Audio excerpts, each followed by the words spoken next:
Hello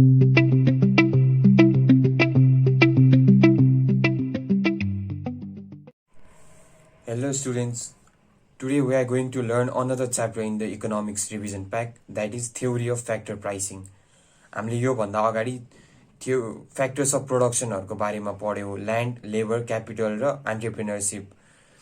land, labour, capital र एन्टरप्रेन्योरशिपले आफ्नै तरिकाले केही न केही प्रोड्युस गर्छ। जस्तै ल्यान्ड युज गर्नलाई रेन्ट तिर्नुपर्छ, लेबरलाई वेज, त्यस्तै क्यापिटललाई इन्ट्रेस्ट र एन्टरप्रेन्योरशिपलाई प्रफिट हो। हामी चाहिँ आज यही चारवटा फ्याक्टर प्राइसिङको बारेमा पढ्न गइरहेको छौँ, रेन्ट, वेजेस, इन्ट्रेस्ट र प्रफिट।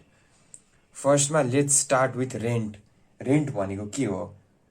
अर्डिनरी टर्म्समा चाहिँ रेन्ट भनेको एकदमै वाइड सेन्समा युज गर्छौँ हामी। Rent is the price of the service or use of the land. It refers to the price paid for uses of service of land and other free gifts of nature.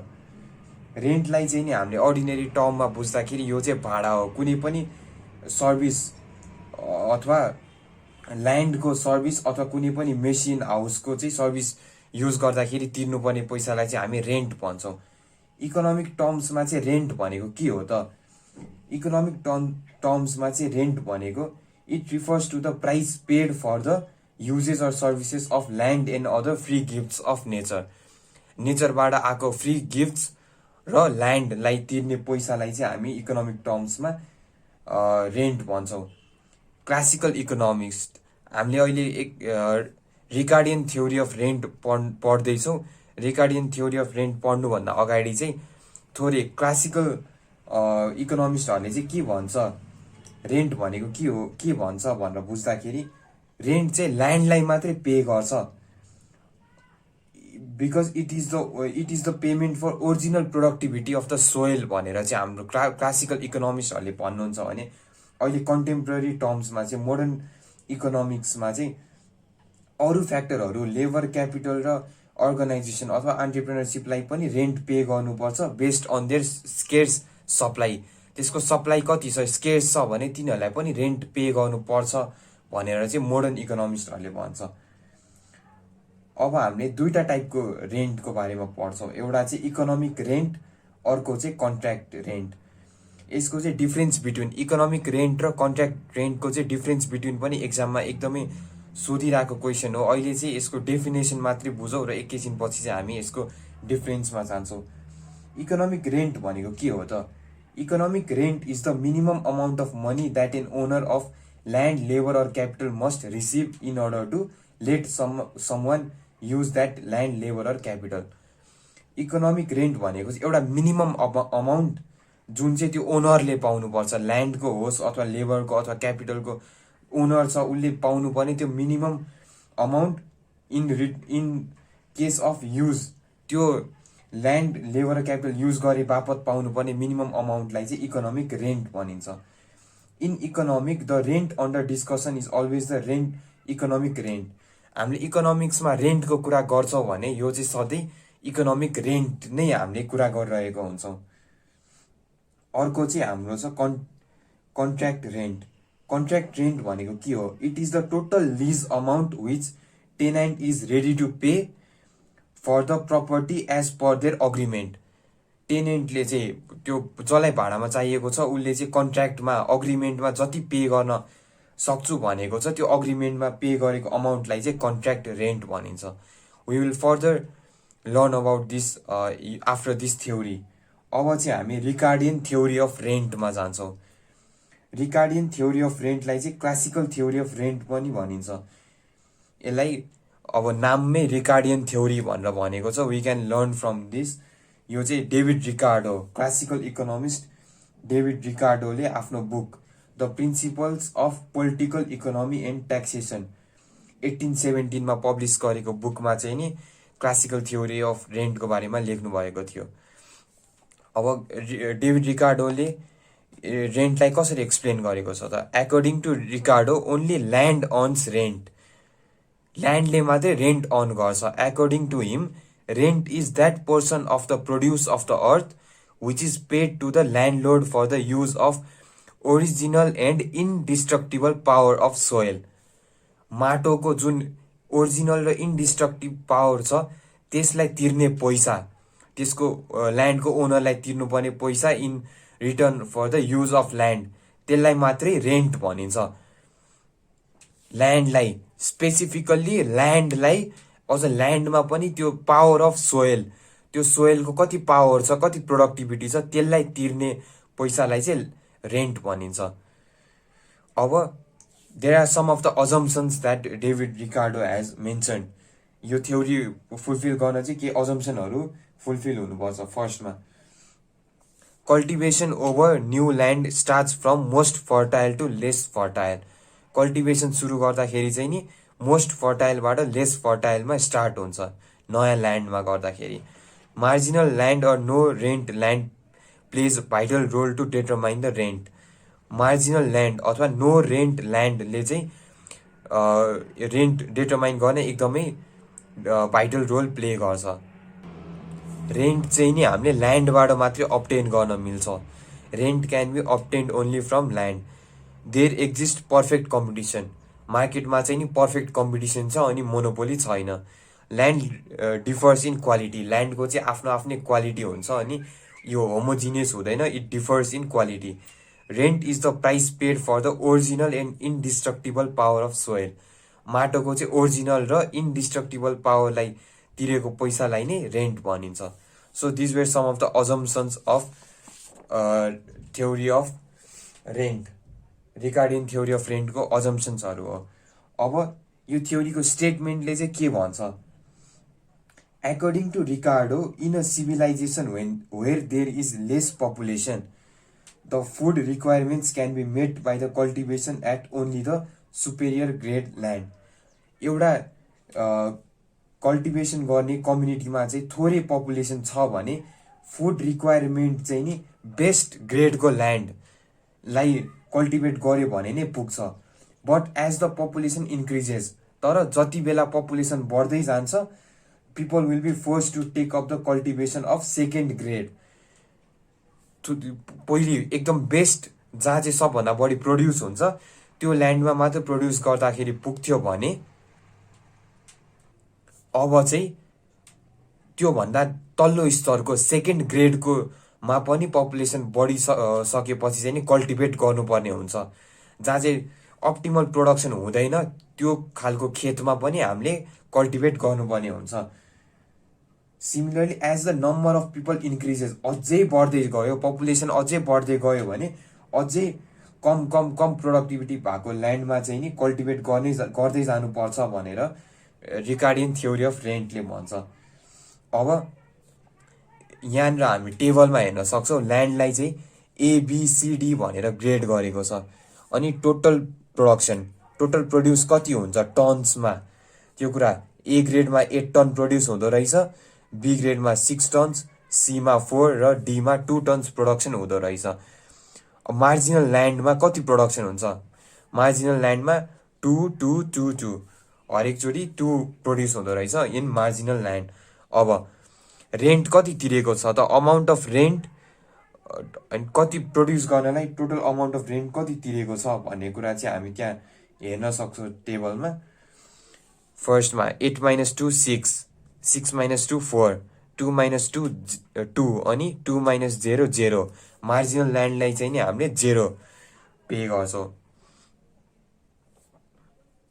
D ग्रेडको ल्यान्डमा 2 - 2 0, marginal ल्यान्डलाई चाहिँ हामी 0 pay गर्छौँ।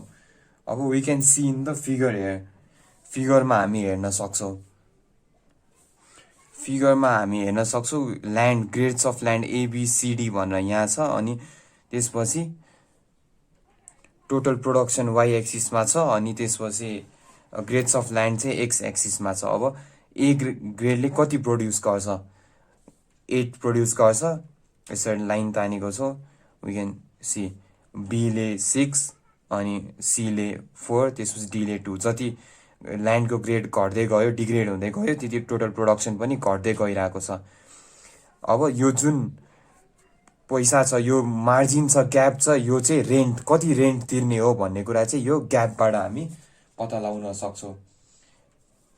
यहाँ यति extra rent बीबाट सीबाट बीमा हेर्न सक्छौ यो चाहिँ रेन्ट हो भने सीलाई तिरेको बीमा चाहिँ यति एक्स्ट्रा यति ल्यान्डको रेन्ट तिर्नु पर्यो अझै एमा अझै यति एक्स्ट्रा ल्यान्डको चाहिँ रेन्ट तिर्नु पर्यो सो कस्ट अफ प्रोडक्सन कति छ कस्ट अफ प्रोडक्सन चाहिँ नो रेन्ट ल्यान्ड यतिमा प्रोड्युस गर्दाखेरि चाहिँ रेन्टै तिर्नु पर्दैन जेरो छ वी क्यान सी मार्जिनल ल्यान्डको चाहिँ नो रेन्ट ल्यान्ड जेरो छ तर बढ्दै गयो डीमा चाहिँ हामीले पैसा तिर्नु परेन इट्स जेरो अनि सीमा कति रेन्ट तिर्नु पर्यो त अब यति ल्यान्डको चाहिँ रेन्ट तिर्नु पर्यो फेरि बीमा जाँदाखेरि यति ल्यान्डको चाहिँ रेन्ट तिर्नु पर्यो अझै एमा जाँदाखेरि अझै एक्स्ट्रा यति ल्यान्डको रेन्ट तिर्नु पर्यो हामी चाहिँ अब फिगरबाट हेर्न सक्छौँ द सेडेड रिजन यो जुन यो बक्सहरू छ सेड गरेको बक्सहरू छ this represents the rent of land which generates the surplus generate भएको चाहिँ यो बक्स सेड गरेको बक्समा हामी हेर्न सक्छौँ माथि हामी टेबलमा हेर्न सक्छौँ यो फर्स्टमा चाहिँ एमा टोटल प्रोडक्सन 8 हुँदाखेरि production of marginal production of land कति छ 2 छ हामीले रेन्ट कति तिर्नु पर्यो अमाउन्ट्स अफ रेन्ट 6 तिर्नु पर्यो त्यस्तै 4 जति चाहिँ नि हाई ग्रेड ल्यान्ड छ त्यति नै रेन्ट तिर्दै जानु पर्यो A grade of land earns 6 ton गर्छ बीले चाहिँ 4 त्यस्तै सीले 2 अर्न गर्छ according to Ricardo rent arises because of different productivity powers of different grades of land so यो थ्योरीबाट चाहिँ हामी के बुझ्न सक्छौँ भने ल्यान्डको चाहिँ छुट्टा छुट्टै आफ्नो प्रोडक्सन अनुसार चाहिँ रेन्ट तिर्नुपर्छ कति प्रोड्युस गर्छ त्यही अनुसारले रेन्ट तिर्नुपर्छ भन्ने कुरा हामी बुझ्छौँ अब चाहिँ हामी रिकार्डियन थ्योरीको केही क्रिटिसिजमहरूको बारेमा कुरा गर्दैछौँ फर्स्टमा चाहिँ perfect competition is imaginary perfect competition चाहिँ इमेजिनेरी हो this theory assumes perfect competition market where interaction between landlord and tenant determines the rent. It is impossible to get equal role of both landlord and tenants. Perfect competition चाहिँ land मार्केटमा हुँदैन tenant र ल्यान्डलोर्डको चाहिँ दुईटैको equal role play गर्न मिल्दैन त्यो चाहिँ हुँदैन यो चाहिँ एउटा इमेजिनेरी कन्सेप्ट मात्र हो this is one of the criticism of Ricardian theory of rent land has alternative uses ल्यान्डको चाहिँ अल्टरनेटिभ युज हुन्छ रिकार्डोले चाहिँ कल्टिभेट गर्न मात्र युज हुन्छ सिंगल युज हुन्छ ल्यान्डको भनेर भन्छ भने वी नो ल्यान्डको चाहिँ एकदमै धेरै टाइपको युज हुन्छ कन्स्ट्रक्सन हाउसिङहरूदेखि लिएर छुट्टा छुट्टै कामको लागि चाहिँ ल्यान्ड युज हुन्छ कल्टिभेसनको लागि मात्र ल्यान्ड युज हुँदैन this another criticism of Ricardian theory of rent wrong imagination of marginal or no rent land भन्ने कन्सेप्ट नै हुँदैन अनि ल्यान्ड युज गरिसकेपछि त्यसको पैसा तिर्नै पर्छ this theory imagines the concept of marginal rent land which does not pay rent at all तर प्र्याक्टिसमा त्यस्तो हुँदैन रेन्ट हामीले जति नै ल्यान्ड युज गरे पनि रेन्ट तिरेकै हुनुपर्छ rent is not limited only to the original and indestructible power of soil जुन कुरा अज्युम गरेको थियो रिकार्डोले हामीले चाहिँ रेन्ट भनेको ल्यान्डको ओरिजिनल र इन्डिस्ट्रक्टिबल पावर अफ सोइलको लागि पे गर्छौँ भनेर रियालिटीमा चाहिँ त्यस्तो हुँदैन the power of soil can be improve by using capital अब छुट्टा छुट्टै मलहरू टेक्नोलोजीहरू युज गरेर चाहिँ नि हामीले त्यो ल्यान्डको चाहिँ नि पावरलाई बढाउन सक्छौँ प्रोडक्टिभिटीलाई बढाउन सक्छौँ त्यस्तै त्यसलाई डिस्ट्रोय पनि गर्न सक्छौँ लगातार कल्टिभेट गरेर त्यसलाई डिग्रेड पनि गर्न सक्छौँ so we do not pay for the original and indestructible power of soil this another criticism of Ricardian theory of rent अर्को चाहिँ grading and cultivation of land is very difficult कुन ल्यान्डलाई कुन ग्रेड गर्ने यो चाहिँ एउटा रियलिस्टिक कन्सेप्ट होइन जुन चाहिँ हाम्रो कन्ट्रीमा नेपालमा पनि ट्राई गरिरहेको छ यो चाहिँ एउटा रियलिस्टिक कन्सेप्ट होइन the grading of land is not realistic because land cannot be divided into various grades without cultivating of all land सबै भयभरको जमिनलाई चाहिँ नि एकचोटि कल्टिभेट नगरिकन कुन ल्यान्ड चाहिँ कुन ग्रेडको हो भनेर पत्ता लगाउन गाह्रो हुन्छ यो चाहिँ रियलिस्टिक कन्सेप्ट होइन भनेर अर्को क्रिटिसिजम छ रिकार्डियन थ्योरी अफ रेन्ट त्यस्तै rent arises from all factors of production classical इकोनोमिस्टहरूले अथवा डेभिड रिकार्डोले चाहिँ रेन्ट चाहिँ ल्यान्डबाट मात्र पे गर्न मिल्छ भनेर भन्छ त we know rent arises from all factors of production, सबै फ्याक्टर्स अफ प्रोडक्सनबाट चाहिँ रेन्ट अराइज हुन्छ एकर्डिङ टु द स्केयर्स, कति छ स्केयर्स, सप्लाई कति छ, त्यो अनुसारले चाहिँ रेन्ट प्रोड्युस गर्न मिल्छ। So this way some of the criticisms of Ricardian theory of rent. अब चाहिँ हामी डिफ्रेन्स बिट्विन पढ्न गइरहेको छौँ। So we have talked about economic rent र कन्ट्र्याक्ट रेन्ट भनेको के हो हामीले पढ्यौँ। यसको डिफ्रेन्सहरू के हो त? Economic rent is the price paid for the use of the original and indestructible power of soil. So economic rent भनेको चाहिँ price paid for the original and indestructible power of soil हो भने कन्ट्र्याक्ट रेन्ट भनेको चाहिँ total payment made by the tenant, भाडामा लिएको मान्छेले चाहिँ टोटल पेमेन्ट कति गरेको छ to the owner as per their agreement, त्यसलाई चाहिँ कन्ट्र्याक्ट रेन्ट भनिन्छ भने इकोनोमिक रेन्ट भनेको चाहिँ त्यो original price we pay for the indestructible power of soil. Economic rent चाहिँ नि ल्यान्डको फर्टिलिटी अनुसार डिटरमाइन हुन्छ भने कन्ट्र्याक्ट रेन्ट चाहिँ नि ल्यान्डलोडसँगको अग्रिमेन्ट र ल्यान्डको सप्लाईले डिटरमाइन गर्छ। इकोनोमिक रेन्टलाई चाहिँ प्योर रेन्ट भनिन्छ भने कन्ट्र्याक्ट रेन्टलाई चाहिँ ग्रस रेन्ट भनिन्छ। Economic rent is related with opportunity cost. Economic rent चाहिँ नि अपर्च्युनिटी कस्टसँग रिलेटेड छ भने कन्ट्र्याक्ट रेन्ट चाहिँ नि अपर्च्युनिटी कस्टसँग रिलेटेड छैन, किनभने कन्ट्र्याक्ट रेन्ट चाहिँ पहिले सबै फ्याक्टरलाई हेरेर कन्ट्र्याक्ट गरेको हुन्छ भने इकोनोमिक रेन्ट चाहिँ नि एउटा मात्र फ्याक्टरलाई, त्यो चाहिँ इन्डिस्ट्रक्टिबल पावर अफ सोयललाई मात्रै फ्याक्टर लिएर रेन्ट डिटरमाइन गरेको हुन्छ। त्यसैले इकोनोमिक रेन्ट चाहिँ नि अपर्च्युनिटी कस्टसँग रिलेटेड छ, तर कन्ट्र्याक्ट रेन्ट चाहिँ नि इकोनोमिक कस्टसँग रिलेटेड छैन। So we have learn about rent, एउटा फ्याक्टर प्राइसिङको बारेमा चाहिँ हामीले पढ्यौँ। Now we are going to learn about interest. So अब अर्को चाहिँ क्यापिटलले प्रड्युस गर्नेलाई चाहिँ हामी इन्ट्रेस्ट भन्छौँ। Interest is the price paid for the use of capital. जुन क्यापिटल युज गरेको छ, मनी बरो गरेर क्यापिटल युज गरेको छ, त्यो तिर्ने पैसालाई चाहिँ हामी इन्ट्रेस्ट भन्छौँ। Interest is the reward for the capital, क्यापिटलको रिवार्डलाई चाहिँ हामी इन्ट्रेस्ट भन्छौँ। It is defined as the payment made by a borrower to a money lender for the use of production capacity of capital। त्यो क्यापिटलको production क्यापेसिटीलाई चाहिँ नि त्यो जुन लेन्डर छ उसलाई चाहिँ बरोवरले तिरेको पैसालाई चाहिँ हामी इन्ट्रेस्ट भन्छौँ। Interest is the charge for the privilege of borrowing money.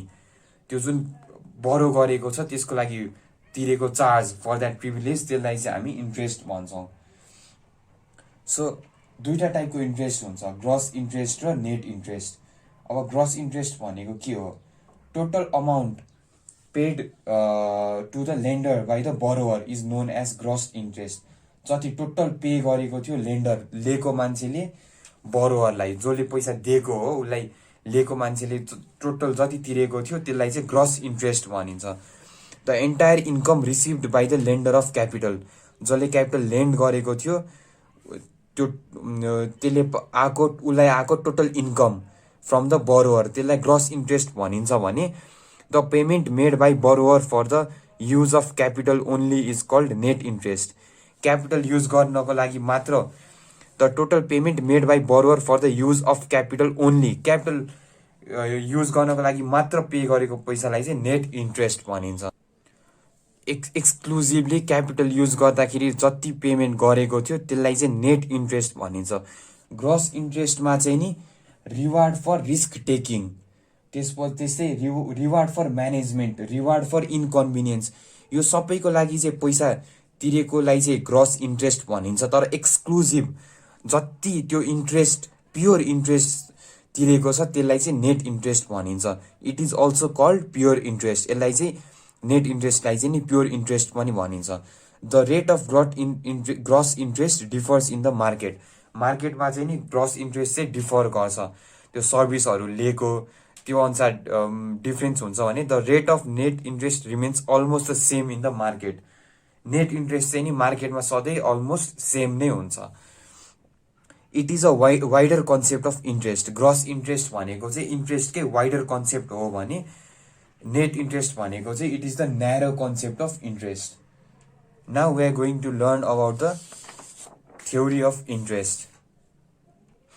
हामी चाहिँ क्लासिकल थ्योरी अफ इन्ट्रेस्टको बारेमा पढ्दैछौँ। अब this theory was developed by classical economist such as Adam Smith, David Ricardo, J S Mill etcetera.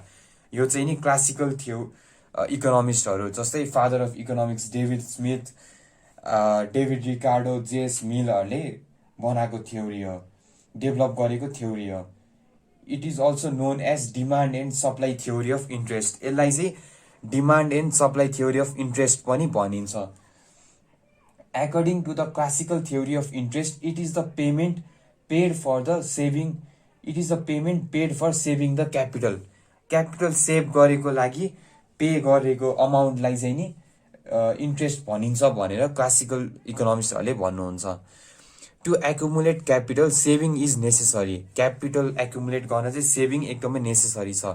Similarly curtailment अथवा sacrifice of current consumption is necessary for saving. The user of saving should pay the price for the sacrifice of savers. त्यो पैसा जसले save गरेको छ त्यो पैसा save गर्दाखेरि त कति सेक्रिफाइसहरू गरेको हुन्छ अहिले करेन्ट कन्ज्युम गर्ने चिजहरूमा, हो त्यो सेक्रिफाइसलाई पे गर्ने पैसालाई चाहिँ इन्ट्रेस्ट भन्छ। क्यापिटल चाहिँ नि सेभ गरिसकेपछि एक्युमुलेट भएर जम्मा हुने अमाउन्टलाई क्यापिटल भन्छ। अनि त्यो जुन सेभ गर्दाखेरि चाहिँ नि तिम्रो अपर्च्युनिटी कस्ट भएको थियो, तिम्रो सेक्रिफाइस भएको थियो, हो त्यसलाई तिर्ने पैसा चाहिँ नि इन्ट्रेस्ट भन्छ भनेर क्लासिकल इकोनोमिस्टहरूले क्लासिकल थ्योरी अफ इन्ट्रेस्टमा चाहिँ भन्नुहुन्छ। सो वी क्यान एउटा इक्जाम्पल लिउँ। अहिले तिमीसँग चाहिँ नि 1000 रुपिस छ, त्यो 1000 रुपिसबाट चाहिँ नि you can drink lots of coke right now. मजाले कोक खाएर आनन्दले साथीभाइसँग गफ गरेर बस्न मिल्छ। तर instead you choose to save that amount. तिमीले चाहिँ नि त्यो पैसा बचाएर राख्छु भन्यो, पछि त्यो पैसा चाहिँ नि एक्युमुलेट हुँदै गएर क्यापिटलमा भयो। अब त्यो पैसा चाहिँ नि कसैले तिमीबाट बरो गर्यो, तिम्रो साथीले चाहिँ मलाई 1000 रुपियाँ दिए भनेर भन्यो। अब तिमीले त्यो कोक नखाइकन बचाएर राखेको 1000 रुपियाँ त तिमीले कसैले दिँदाखेरि त्यसबाट त पैसा पाउनु पर्यो नि, हो त्यो पैसालाई नै इन्ट्रेस्ट भनिन्छ। फेयरली एकदमै इजी कन्सेप्ट, त्यसलाई नै इन्ट्रेस्ट भनिन्छ। अब in classical theory equilibrium rate of interest is determined by 2 factors, demand for and supply of capital. अब इन्ट्रेस्ट चाहिँ कसरी डिटरमाइन हुन्छ भनेर भन्दाखेरि एउटा चाहिँ सप्लाई अफ क्यापिटलको कति सप्लाई छ मार्केटमा, अर्को चाहिँ डिमान्ड कति छ, हो यसको इक्विलिब्रियम। हामीले जुन फर्स्ट च्याप्टरमा इक्विलिब्रियम पढ्यौँ त्यसको चाहिँ नि सप्लाई र डिमान्डको मिडल पोइन्ट जहाँ हुन्छ त्यसलाई इक्विलिब्रियम भन्छ। यो दुईटा फ्याक्टरले चाहिँ नि इन्ट्रेस्ट कति हो त मार्केटमा भन्ने कुरा डिटरमाइन गर्छ। अहिले जस्तै हामीले नेपालको कुरा गर्छौँ भने नेपालमा अहिले कति मान्छेलाई क्यापिटल चाहिएको छ अनि कति क्यापिटल बजारमा अभाइलेबल छ, त्यही अनुसारले चाहिँ नि ब्याङ्कहरूले ब्याज दर इन्ट्रेस्ट तोक्छ। So we have learn interest चाहिँ कसरी डिटरमाइन हुन्छ, एउटा चाहिँ सप्लाई अफ क्यापिटल, अर्को चाहिँ डिमान्ड अफ क्यापिटलले गरेर। अब हामी यहाँ हेर्न सक्छौँ रेट अफ इन्ट्रेस्ट 5% हुँदाखेरि सप्लाई कति छ, supply of capital is 100, demand for capital is 300, it is amount in rupees. Demand 300 को छ, सप्लाई अफ क्यापिटल छ 100। यस्तो बेलामा रेट अफ इन्ट्रेस्ट कति भयो, 5 भयो। डिमान्ड बढी छ, सप्लाई कम छ, so rate of interest is 5। अब 10 इन्ट्रेस्ट चाहिँ नि 10 भयो, सप्लाई कति छ 200, सप्लाई छ, डिमान्ड पनि 200 नै छ, इक्विलिब्रियममा छ। जति सप्लाई चाहियो त्यति नै डिमान्ड पनि छ, जति डिमान्ड चाहियो त्यति नै सप्लाई पनि छ। अब फेरि इन्ट्रेस्ट चाहिँ नि 15% छ, सप्लाई चाहिँ एकदमै हाई छ, there is high supply of capital in the market, तर डिमान्ड चाहिँ नि 100 मात्रै छ, डिमान्ड चाहिँ एकदमै लो छ। सो हामी यो टेबल हेरेर भन्न सक्छौँ इक्विलिब्रियम डिमान्ड र सप्लाई चाहिँ नि 10 मा गएर इक्वल भएको छ। सो यो मार्केटमा चाहिँ नि रेट अफ इन्ट्रेस्ट 10 हुन्छ। फिगरमा पनि हामी सेम कुरा हेर्न सक्छौँ, 100, 200, 300 छ अमाउन्ट अफ क्यापिटल सप्लाइड, अनि त्यसपछि डिमान्ड कति छ, रेट अफ इन्ट्रेस्ट यतापट्टि छ, अमाउन्ट अफ क्यापिटल यता छ। सो डिमान्ड कर्भ यता स्लोप भइरहेछ, सप्लाई कर्भ अपवर्ड स्लोप भइरहेछ। इक्विलिब्रियम चाहिँ नि 200 मा 10% मा डिमान्ड र सप्लाई यहाँ मिट भएको छ, त्यही भएर मार्केटमा चाहिँ नि अहिले रेट अफ इन्ट्रेस्ट चाहिँ नि 10% छ। सो यो चाहिँ क्लासिकल थ्योरी अफ इन्ट्रेस्ट भन्छ यसलाई। इन्ट्रेस्ट कसरी डिटरमाइन हुने भयो, ब्याज कसरी डिटरमाइन हुने भयो, जुन पोइन्टमा चाहिँ डिमान्ड र सप्लाई गरेर इक्वेल हुन्छ त्यो पोइन्टमा चाहिँ गएर रेट अफ इन्ट्रेस्ट पनि डिटरमाइन हुने भयो। अब चाहिँ there are some of the criticisms of classical theory of interest. Classical theory of इन्ट्रेस्टको चाहिँ केही क्रिटिसिजमहरू छ। फर्स्टमा, perfect competition does not exist in real world. Real वर्ल्डमा चाहिँ पर्फेक्ट कम्पिटिसन एक्जिस्ट गर्दैन। Demand for and supply of capital determines the equilibrium rate of interest. There is an equal role of saving and investment. However in practice perfect competition is the imaginary market, is an imaginary market. इन्ट्रेस्टको कुरामा चाहिँ नि एउटा perfect competition चाहिँ एउटा imaginary market हो भन्छ। So this one of the criticism of classical theory of interest. Saving is not interest elastic. Saving चाहिँ नि इन्ट्रेस्ट इलास्टिक छैन भन्छ। The theory assumes saving is a positive function or rate of interest, but Keynes argued that saving is a positive function of income rather than rate of interest. If there is increase in income, there is increase in saving. Saving चाहिँ नि interest elastic हुँदैन, income बढ्यो भने saving आफै बढ्छ भनेर चाहिँ केनिसले भन्छ। या argues that saving is a positive function यो अफ इन्कम। इन्ट्रेस्टको चाहिँ पोजिटिभ फङ्सन होइन कि यो चाहिँ इन्कमको पोजिटिभ फङ्सन हो भनेर आर्ग्यु गर्छ। So this another criticism of classical theory of interest. त्यस्तै investment is not interest elastic. Investment पनि इन्ट्रेस्ट इलास्टिक चाहिँ हुँदैन। The theory assumes that investment increases with a decline in interest and vice versa. Investment चाहिँ नि बढ्छ with decrease in interest भनेर भन्छ। तर Keynes argued that investment depends not on interest but on business profitability. बिजनेसले कति profit earn गर्छ त्यसमा चाहिँ इन्भेस्टमेन्ट भर पर्छ, इन्ट्रेस्ट ब्याजको दरमा होइन। ब्याजको दर जति घटे पनि अहिले कुनै पनि प्रफिट हुने चाहिँ बिजनेस छैन भने त्यस्तो केसमा चाहिँ बरो गर्दैन इन्भेस्टरहरूले भन्ने कुरा गर्छ। So this another criticism of classical theory of interest. Ignore the role of money. The theory assumes that rate of interest is determined by two real forces. Saving र इन्भेस्टमेन्टले चाहिँ नि डिटरमाइन गर्छ भन्छ यो थ्योरीले चाहिँ। हाउएभर केइनेस आर्ग्युड, केइनेसले चाहिँ के आर्ग्यु गर्यो भन्दाखेरि it is determined by that interest rate is determined by the demand for and supply of money. मनीको सप्लाई कति छ त्यसले चाहिँ डिटरमाइन गर्छ भनेर भन्छ। यो थ्योरीले चाहिँ मनीको रोललाई इग्नोर गर्छ भनेर चाहिँ नि केइनेसले आर्ग्यु गरेको छ। इन्कम्प्लिट थ्योरी, अर्को चाहिँ यो थ्योरी चाहिँ इन्कम्प्लिट छ। The theory assumes the rate of interest is determined in the real market by saving and investment भन्छ। But modern economist argue that it is determined by the general equilibrium of real and money market. Real market र money मार्केटको चाहिँ इक्विलिब्रियमले चाहिँ determine गर्छ, saving र इन्भेस्टमेन्टले चाहिँ होइन। And money demand and money सप्लाईले चाहिँ डिटरमाइन गर्छ भन्छ। यो थ्योरी चाहिँ इन्कम्प्लिट छ, यसमा चाहिँ सबै फ्याक्टर्सहरूलाई चाहिँ कन्सिडर गरेको छैन। Money market, real market, money demand, money supply सबै फ्याक्टरलाई डिटरमाइन गरेपछि मात्र यो थ्योरी हुनुपर्ने हो। दिस थ्योरी इज इन्कम्प्लिट भनेर चाहिँ अर्को criticism of classical theory of interest.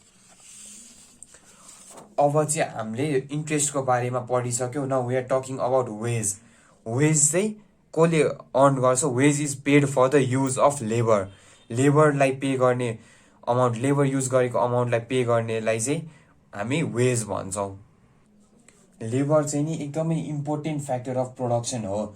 Labour नभइकन चाहिँ नि कुनै पनि प्रोडक्सनको काम हुँदैन। Rewards given to them for the performance are known as wages in economics. इकोनोमिक्समा चाहिँ लेबरलाई उनीहरूको पर्फर्मेन्सको लागि तिरेको पैसालाई चाहिँ वेज भन्छ। It is the price of the labour paid for the productive services. Productive सर्भिसको लागि पे गरेको पैसालाई नै वेज भनिन्छ। Labour is an important factor of production. Without labour to work all other factors will remain idle. लेबर नभइकन चाहिँ अरू सबै फ्याक्टर्स चाहिँ नि आइडल हुन्छ। न ल्यान्डले आफै काम गर्छ, न क्यापिटलले आफै काम गर्छ। अरू सबै फ्याक्टर्स अफ प्रोडक्सन चाहिँ नि लेबर बिना काम गर्दैन, they remain idle. So it is the most important factors of production. So there are two types of rent, दुईटा टाइपको रेन्ट हुन्छ, मनी वेज र रियल वेज। यसलाई चाहिँ नमिनल वेज र रियल वेज पनि भनिन्छ। The amount of monetary payment made to a labour for its use is called money wage. लेबरलाई चाहिँ नि उसको युजको लागि जति पैसा तिरेको छ त्यसलाई चाहिँ मनी वेज भन्छ। It includes the payment made to any kind of human effort including mental and physical efforts.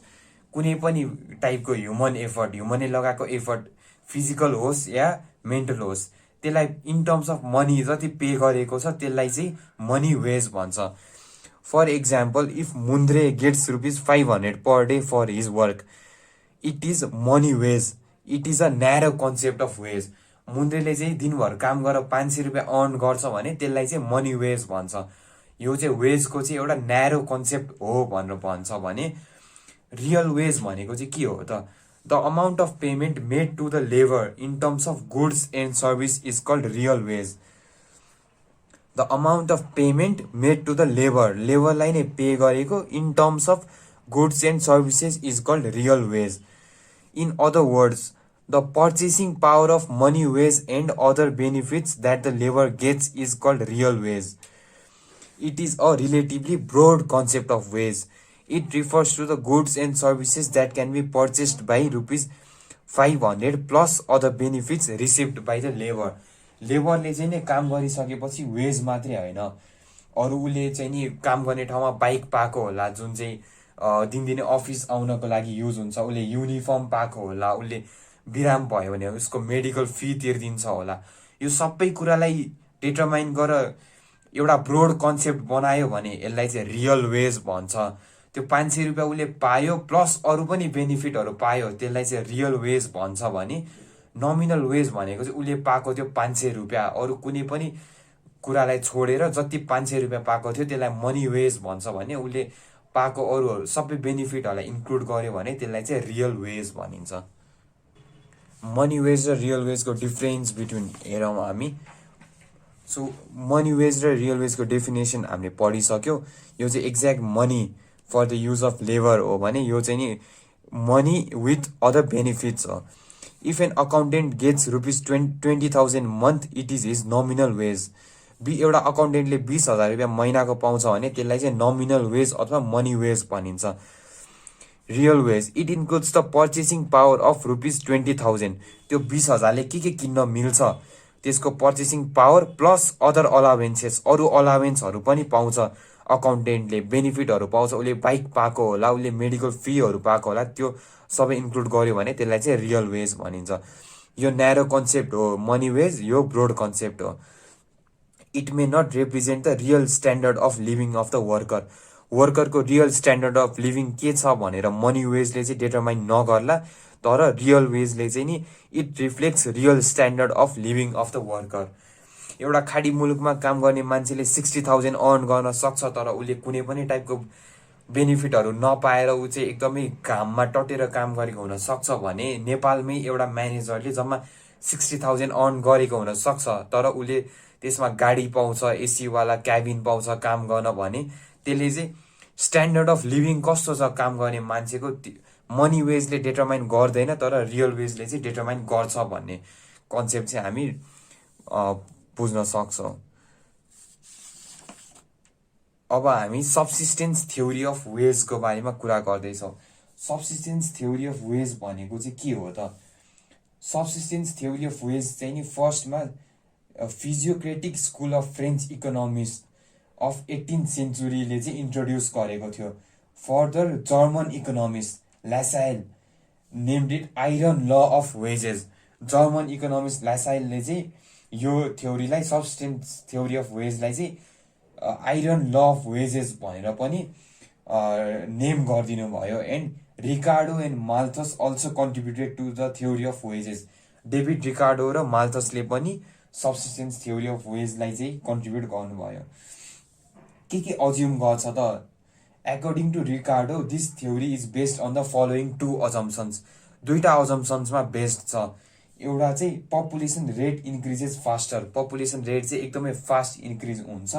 अनि अर्को चाहिँ production of food is subject to the law of diminishing returns. Production of food चाहिँ नि law of diminishing रिटर्नसँग मिल्छ, त्यो theory चाहिँ use हुन्छ भनेर भन्छ। अब यो एक्ज्याक्टली यो थ्योरीले चाहिँ के भन्छ भन्दाखेरि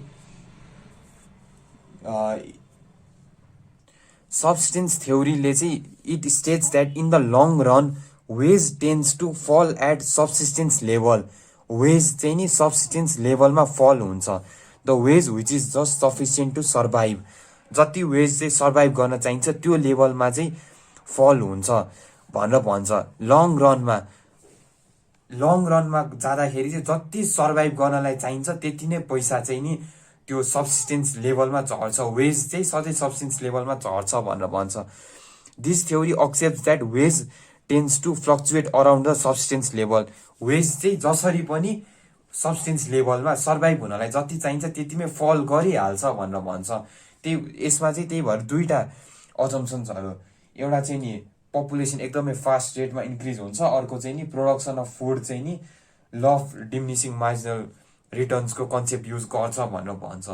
सो यो थ्योरीले एकदमै सिम्पल कुरा भन्छ, सधैँ वेज चाहिँ नि पपुलेसन जति बढ्दै जाओस् सब्सिस्टेन्स लेभल सर्भाइभ हुनलाई जति चाहिन्छ त्यतिमै फल गर्छ, त्यतिमै आइपुग्छ भनेर भन्छ।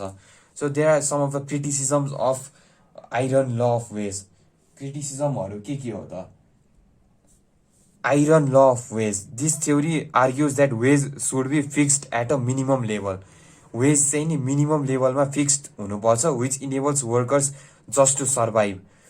यो चाहिँ नि सर्भाइभ हुनलाई जति चाहिन्छ त्यतिमा मात्रै फिक्स हुनुपर्छ भनेर भन्छ यो लले भने। However wage should be fixed at a level which is enough to maintain the living standard.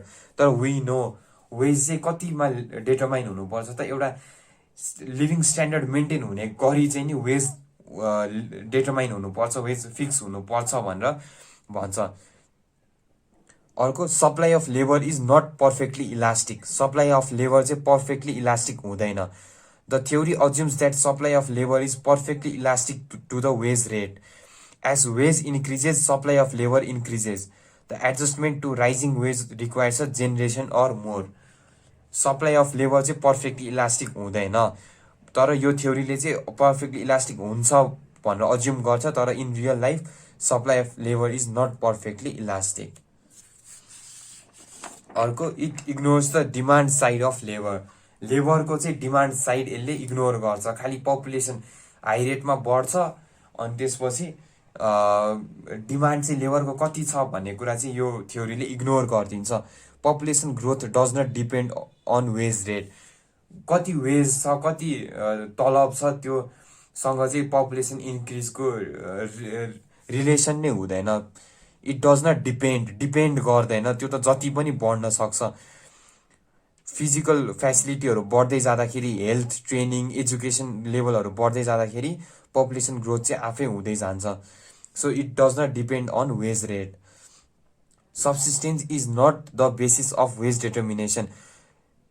कति चाहिन्छ बाँच्नको लागि, कति चाहिन्छ त्यो नै वेज, त्यति नै वेज हुनुपर्छ भनेर डिटर्माइन गर्न चाहिँ मिल्दैन। त्यो चाहिँ बेसिस होइन अफ डिटर्माइनिङ वेज भनेर भन्छ। This another criticism of subsistence theory of wage. It ignores the role of labour union. जुन लेबर युनियनहरूको रोल हुन्छ यसलाई चाहिँ इग्नोर गरिदिन्छ। It completely ignores the role of labour union in the determination of rate. Rate कति चाहियो भनेर चाहिँ लेबरहरूले डिमान्ड गर्छ एकर्डिङ उनीहरूको प्रोडक्टिभिटी अनुसार, तर यो थ्योरीले चाहिँ कम्प्लिटली त्यो पार्टलाई इग्नोर गरिदिन्छ। So we have learn about, हामीले फर्स्टमा रेन्टको बारेमा पढ्यौँ, इन्ट्रेस्टको बारेमा पढ्यौँ, त्यस्तै वेजको बारेमा पढ्यौँ। ल्यान्डले ल्याउने रेन्ट, लेबरले ल्याउने वेज र क्यापिटलले ल्याउने इन्ट्रेस्टको बारेमा पढ्यौँ। Now we are going to learn about entrepreneurship अथवा अर्गनाइजेसनले ल्याउने प्रफिटको बारेमा चाहिँ now we are going to learn. Profit भनेको के हो? Profit is the excess of income over cost of production. Produce गर्नलाई जति कस्ट चाहिएको थियो त्यसमा चाहिँ एक्सेस भएको इन्कम, बढी आएको पैसालाई चाहिँ प्रफिट भनिन्छ। In the business, organisation mobilises other factors of production like land, labour, capital, र material, fuel, energy etcetera. So it receives some income which is called profit. अर्गनाइजेसनले चाहिँ सबै फ्याक्टर्स अफ प्रोडक्सनलाई तिरिसकेपछि बचेको इन्कमलाई चाहिँ नि प्रफिट भनिन्छ। There are two types of profit, gross profit र net profit. Gross profit भनेको के हो? It is the total amount of income received by an entrepreneur in a period of time. It is the pure profit of an entrepreneur. Net profit भनेको चाहिँ एन्टरप्रेनरले कमाएको pure profit हो भने gross profit भनेको चाहिँ total amount of income received by entrepreneur. एउटा certain पिरियडमा total income उसले जति कमाएको छ त्यसलाई ग्रस प्रफिट भन्छ भने प्योर जति प्रफिट मात्रै हो त्यसलाई चाहिँ नेट प्रफिट भन्छ। ग्रस प्रफिट भनेको it includes the rent of own land, wages of own labour etcetera. आफूले आफ्नै ल्यान्ड युज गरेको छ, आफ्नै लेबरहरू युज गरेको छ भने त्यो पनि ग्रस प्रफिटमा इन्क्लुड हुन्छ भने net profit only includes the reward of risk and uncertainty, innovation etcetera. एन्टरप्रेनर्सले जति इनोभेसन गरेको छ, रिस्क अनसर्टेनिटी उठाएको छ, त्यसबाट आएकोलाई चाहिँ नेट प्रफिट भन्छ। ग्रस प्रफिट भनेको चाहिँ total revenue minus explicit cost हो भने नेट प्रफिट भनेको चाहिँ gross profit minus implicit cost हो। सो अब चाहिँ हामी uncertainty bearing theory of profit पढ्दैछौँ। अनसर्टेनिटी बेरिङ थ्योरी भन्दा अगाडि चाहिँ we need to learn about risk bearing theory. Risk bearing theory भनेको चाहिँ के हो त भन्दाखेरि risk bearing theory of profit is the traditional theory of profit. यो चाहिँ ट्रेडिसनल थ्योरी अफ प्रफिट हो। It was propounded by an American economist F B Hawley in 1907 मा चाहिँ अमेरिकन इकोनोमिस्टले यो प्रोपाउन्ड गरेको। अकर्डिङ टु दिस थ्योरी, यो थ्योरीले चाहिँ नि profit is the reward for taking risk and responsibility but not the reward from management or coordination भन्छ। Risk bearing थ्योरीले चाहिँ प्रफिट भनेको कम्प्लिटली रिस्क लिएको रिवार्ड हो, रिस्क र रेस्पोन्सिबिलिटी लिएको रिवार्ड हो। यो चाहिँ म्यानेजमेन्ट र कोअर्डिनेसनबाट आएको रिवार्ड होइन, यो चाहिँ कम्प्लिटली रिस्क र रेस्पोन्सिबिलिटी लिएर आएको रिवार्ड हो भन्छ प्रफिटलाई। भने simply more risk more gain, जति रिस्क लियो त्यति नै प्रफिट बढ्दै जान्छ भन्छ। According to Hawley there are 4 types of risk. 4वटा टाइपको रिस्क हुन्छ। रिप्लेसमेन्ट रिस्क, अब्सोलेन्स रिस्क र रिस्क प्रपर र अनसर्टेनिटी। 4वटा टाइपको रिस्क हुन्छ हो। यो 4वटा टाइपको रिस्क बियर गरेर चाहिँ नि जति पनि इन्कम आएको छ त्यसलाई चाहिँ नि प्रफिट भन्छ। यो चाहिँ म्यानेजमेन्टबाट आएको कोअर्डिनेसनबाट आएको प्रफिट होइन, जति रिस्क लियो त्यति प्रफिट बढ्दै जान्छ भनेर चाहिँ नि यो थ्योरीले भन्छ। अनि there are some of the criticisms of risk bearing theory. Risk bearing थ्योरीको क्रिटिसिजम्सहरू के हो त? फर्स्टमा न्यारो थ्योरी। यो थ्योरी चाहिँ न्यारो छ, यसले सबै कुरालाई चाहिँ सबै फ्याक्टरलाई चाहिँ इन्क्लुड गर्दैन, यसले चाहिँ रिस्कलाई मात्रै इन्क्लुड गर्छ भन्छ। जस्तै innovation, uncertainty, organisation, coordination, management सबै फ्याक्टरलाई चाहिँ नि लिनुपर्ने हो, तर यसले चाहिँ रिस्कलाई मात्रै लिन्छ। So this one of the criticism of risk bearing theory. अर्को, no direct relationship between risk र प्रफिट। रिस्क र प्रफिटको डाइरेक्ट रिलेसनसिप हुँदैन। प्रफिट त प्रोडक्सनसँग, प्रोडक्टिभिटीसँग रिलेटेड कुरा हो नि। जति बढ्दै गयो त्यति नै, जति प्रोडक्सन बढ्दै गयो, जति मार्केटमा बेच्दै गयो त्यति हामीलाई प्रफिट हुने हो नि। The theory argues that there is direct relationship between risk र प्रफिट। तर we know as risk increases profit increases, but it is not true. यो चाहिँ ट्रु होइन। रिस्क र प्रफिटको चाहिँ डाइरेक्ट रिलेसनसिप छैन भन्ने कुरा चाहिँ हामीलाई थाहा छ। धेरैवटा फ्याक्टरलाई कन्सिडर गरिसकेपछि मात्र रिस्क पनि एउटा फ्याक्टर मात्रै हो। It is not complete, there is no direct relationship between भन्छ। So this another criticism of risk bearing theory of profit. अर्को चाहिँ entrepreneur has dynamic function. The theory assumes that the main function of entrepreneur is to take risk. यो थ्योरीले चाहिँ एन्टरप्रेन्योरको काम चाहिँ risk लिने मात्रै हो भनेर अज्युम गर्छ। तर वी नो एन्टरप्रेन्योरको चाहिँ धेरैवटा टाइपको फङ्सनहरू हुन्छ। They are dynamic function. एन्टरप्रेन्योरको फङ्सन चाहिँ टाइम अनुसार चेन्ज हुँदै जान्छ। इनोभेसन चाहिन्छ, कोअर्डिनेसन चाहिन्छ, नन रुटिन डिसिजनहरू चाहिन्छ। धेरैवटा टाइपको फङ्सनहरू चाहिँ गर्नुपर्छ एउटा एन्टरप्रेन्योरले। तर यो थ्योरीले चाहिँ नि एन्टरप्रेन्योरले खालि रिस्क मात्रै लिनुपर्छ भन्ने कुरा अज्युम गरेको छ, which is not true. So this another criticism of risk bearing theory. अर्को चाहिँ अब हामी अनसर्टेनिटी बेरिङ थ्योरी पढ्दैछौँ। What is uncertainty theory of profit? This theory is known as improved version of risk theory. यो चाहिँ improved version हो of risk theory भन्छ। It was introduced by FH Knight. FH नाइटले introduce गरेको हो यो theory. This theory explains that the profit is the reward for bearing uncertainty rather than taking risk. यो चाहिँ अनसर्टेन्टी बेयर गरेको profit हो, risk लिएको प्रफिट होइन। तर कुनै कुरा सर्टेन छैन हो, त्यो अनसर्टेन्टीलाई चाहिँ नि बेयर गरेको रिवार्ड चाहिँ नि प्रफिट हो भनेर भन्छ। According to Knight the uncertainty are as follows. नाइटको अनुसार चाहिँ अनसर्टेन्टीहरू यस्तो टाइपको हुन्छ। एउटा चाहिँ competitive risk. In a perfect competition market there is no barrier to entry for the new firms. So when an entrepreneur starts the business, he may not know what degree of competition he has to face. एउटा perfect competition मार्केटमा चाहिँ एउटा एन्टरप्रेन्योरले नयाँ product लिएर छिर्दाखेरि उसले कस्तो टाइपको मार्केटमा कम्पिटिसन फेस गर्नुपर्छ यो कुरा चाहिँ उसलाई थाहा हुँदैन हो। यो अनसर्टेन्टीको लागि पाएको रिवार्ड हो, एउटा कम्पिटिटिभ रिस्कको लागि पाएको रिवार्ड हो प्रफिट भन्छ। अर्को technical risk. The existing firm may not be able to catch up with the changing technology. Technology change भइरहेको छ, त्योसँग क्याचअप हुन नसक्ला हो। यो अनसर्टेन्टीबाट पनि आएको रिवार्ड हो प्रफिट भनेर भन्छ। अर्को गभर्मेन्ट इन्टरभेन्सन। गभर्मेन्टले इन्टरभेन्सन गर्ला, छुट्टा छुट्टै लहरू लिएर आउला हो। यो अनसर्टेन्टी पनि थाहा हुँदैन, यसको लागि पाएको रिवार्ड चाहिँ नि प्रफिट हो भन्छ। Business cycle. During recession and depression there is a decline in purchasing power of the consumer. Recession र डिप्रेसनको बेला चाहिँ नि कन्ज्युमरको पर्चेसिङ पावर डिक्लाइन हुन्छ, जति बेला चाहिँ नि अनसर्टेन्टी हुन्छ हो। यस्तो केसमा पनि बेयर गरेको अनसर्टेन्टीलाई चाहिँ रिवार्डलाई चाहिँ नि प्रफिट भन्छ भनेर भन्छ। So some of the criticisms of uncertainty bearing theory of profit are there is no direct relationship between profit and uncertainty. जस्तै रिस्क र प्रफिटको डाइरेक्ट रिलेसनसिप थिएन, त्यस्तै अनसर्टेन्टी र प्रफिटको पनि डाइरेक्ट रिलेसनसिप हुँदैन। It ignores other determinants of profit. यसले चाहिँ प्रफिटको अदर डिटर्मिनेन्ट्स जस्तै स्किल अफ लेबर, टेक्नोलोजी, अनि थ्योरी को युज अफ क्यापिटल, यस्तो सबै कुराहरूलाई चाहिँ नि इग्नोर हानिदिन्छ। It ignores other determinants of profit. So another criticism of uncertainty bearing theory of profit. अर्को चाहिँ this theory is a one sided theory. यो चाहिँ वान साइडेड थ्योरी हो। It does not explain about the losses. कति loss हुन्छ त entrepreneur cannot always get profit.